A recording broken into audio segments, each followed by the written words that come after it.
Şu şekil mi? Şu.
Bu sene yağışlarımız bayağı kötüydü. Yani gelen yağış da kısım kısım geldi, bölüm bölüm geldi.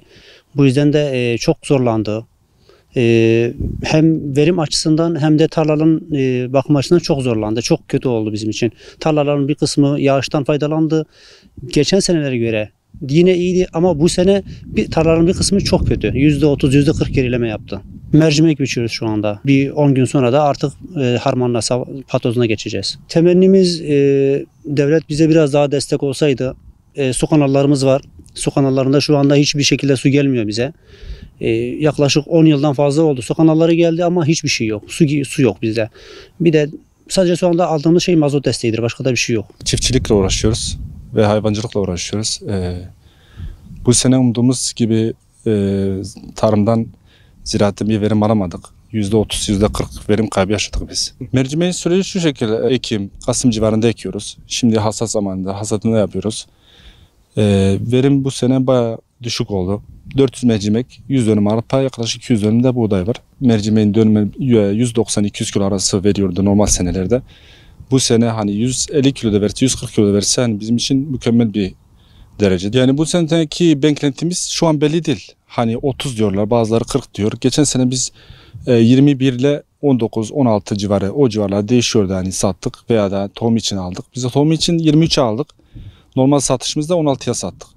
Bu sene işte bazıları diyor 30'dur, bazıları 35, bilmiyoruz hani. Normalde daha 15-20 gün sonra daha başlayacaktık. Bu sene kuraklık olduğu için daha yani 15-20 gün erkenden başladık. Normalde şu an bütün gördüğünüz bu çevre hepsi yemyeşil olması gerekirken işte hepsi sapsarı oldu birden. Yani mercimekler 3 gün içinde hepsi birden tek seferde 3 gün içinde hepsi hasada geldi.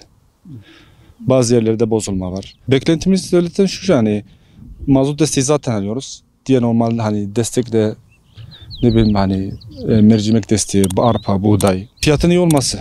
Bizim için öncelikle fiyatın iyi olması.